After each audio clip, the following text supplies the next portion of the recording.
Hello everybody, it's Jaymie Icke here, director of the brand new Ickonic original film, The New Normal.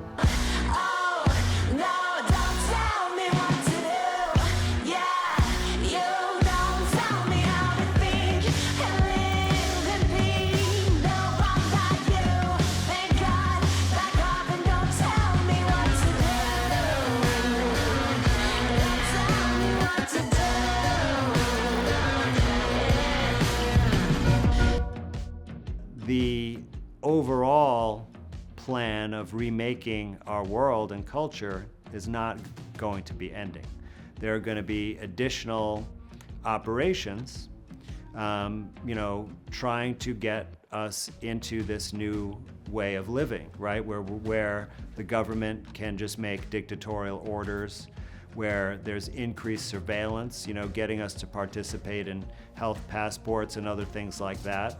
All those fear-mongering posters of people dying, actors with these looks on their faces, masks over.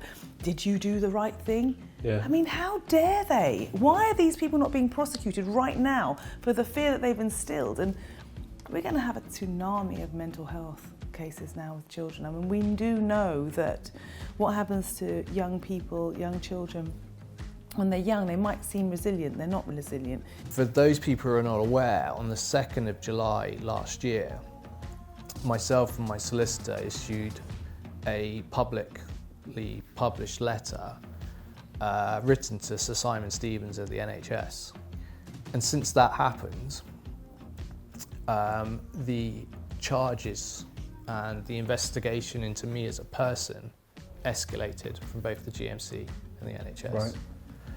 Do you feel like they're trying to make an example of you? Yeah. Because when people soon find out, which I think they will very soon, the sheer extremities that they went to harm people and people's families, and they realise that they lost their mum, dad, nan and granddad completely, illegally within hospital settings and the care settings, I think there's going to be a massive amount of people that are going to need consoling.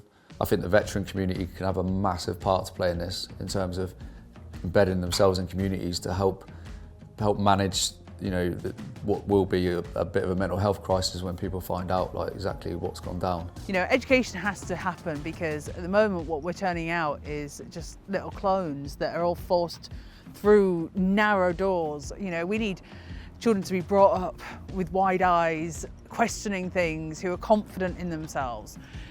So all of the systems need to change, and for Save Our Rights, I've got a whole idea about how the political system could change and be reformed to a way that would actually mean that, well, you don't need any party politics for starters, no party politics, you don't even need MPs.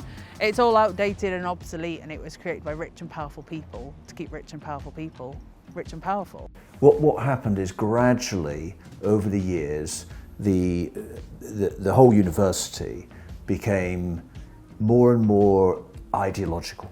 So this sort of woke identity politics was becoming more and more prominent. It started as just messages on the intranet about celebrating Pride, for example, but gradually it became more and more in your face. And if you didn't go along with this sort of progressive ideology, then you could mark yourself as a problem. And that, there's nothing normal, or there's no science here or anything.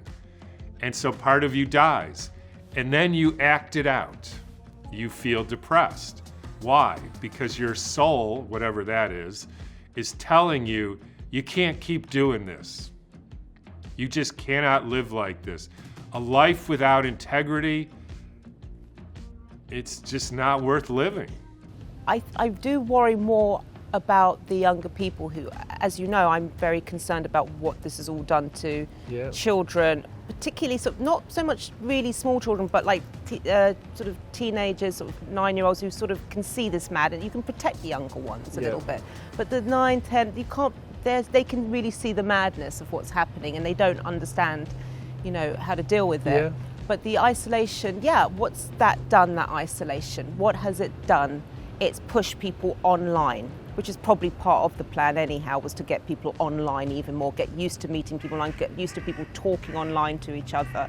Unfortunately, many experts, including Professor Matthias Desmet from the University of Ghent in Belgium, believes that this mass formation psychosis that the world appears to be in right now, in a sense with a hyper-focus on a failed vaccine program, that unless individuals come out of the mass formation and in a sense come to a recognition of the great harm that's occurring right now, that if that does not happen, like almost all other historical examples of mass formation psychosis, it ends with catastrophic loss of life.